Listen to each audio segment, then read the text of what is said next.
Senior যুগ্ম আহ্বায়ক বাক্সমণি union ছাত্র দলের সাবেক সভাপতি জনাব বিল্লাল হোসেন। সংগ্রামে উপস্থিতি, আসসালামু আলাইকুম। আজকে বাংলাদেশ জাতীয়তাবাদী দল বাক্সিমাল ইউনিয়ন শাখা করতে আজকে আমরা যেটাকে স্বাধীনতা বলি, 1971 সালের যে স্বাধীনতা অর্জন হয়েছিল, আজকে এই 5ই আগস্ট আমরা আরেকটা মুক্তিযুদ্ধ করে যে স্বাধীনতা পেয়েছে, এই স্বাধীনতাকে কেন্দ্র করে বিজয় উল্লাস মিছিলের আজকে আমাদের মাঝে যারা উপস্থিত আছেন, আমি বাংলাদেশ জাতীয়তাবাদী যুবদল বুড়িচুক উপজেলা শাখার পক্ষ থেকে আপনাদেরকে বিপ্লবী সালাম এবং শুভেচ্ছা জানাচ্ছি। সংগ্রাম উপস্থিতিতে আজকে বক্তব্য দেওয়ার বিষয় নয়, আমরা বাংলাদেশ জাতীয়তাবাদী দল তথা এই দেশের আপামর জনগণ আমরা বন্দী অবস্থায় ছিলাম। আমরা এই দেশের মানুষকে বন্দী অবস্থা থেকে ছাত্র জনতা এবং বাংলাদেশ জাতীয়তাবাদী দল ও তার অঙ্গ সহযোগী সংগঠনের বলিষ্ঠ নেতৃত্বে রক্তক্ষয়ী সংঘর্ষের মাধ্যমে অনেক তাজা প্রাণের শহীদের বিনিময়ে আমরা আজকে দ্বিতীয় স্বাধীনতা অর্জন করেছি।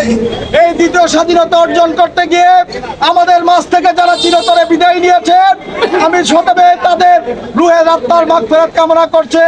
পাশাপাশি আমরা যারা এই মিছিলে উপস্থিত হয়েছে, আমি সকলের কাছে উদারত আহ্বান রাখবো, আমরা এই দেশকে যদি ভালোবেসে থাকে, এই দেশের মানুষকে যদি ভালোবেসে থাকে, আগামী দিনে এই দেশের মানুষকে আগিয়ে নিতে গেলে সেই সুন্দর সহিষ্ণু ধৈর্য সহকারে চলার কথা আপনারা ইতিমধ্যে শুনেছেন।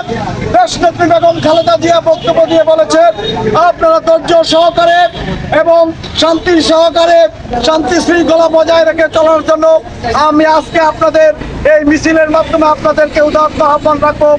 আপনারা সকলে শান্তি শৃঙ্খলা বজায় রেখে সকলে ভাই সম্পর্ক বজায় রেখে চলবেন।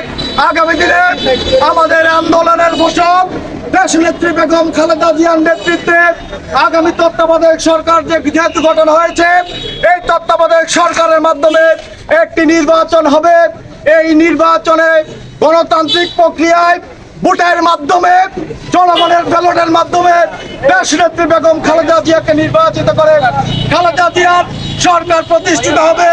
আপনারা সবাই খালেদা জিয়ার সরকার প্রতিষ্ঠা হওয়ার আগ পর্যন্ত ধৈর্য ধরে জনগণের অধিকার আদায়ের লক্ষ্যে, ভোটাধিকার প্রয়োগের লক্ষ্যে এবং ভোটের অধিকারের লক্ষ্যে আপনারা কাজ করে যাবেন।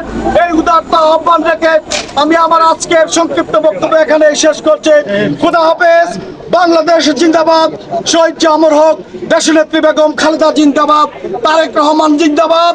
1924 আগস্ট 5 তারিখে যারা শহীদ হয়েছে, 2024 যারা শহীদ হয়েছে, তাদের রুহের আত্মার মাগফিরাত কামনা করে বিদায় নিচ্ছি। আসসালামু আলাইকুম।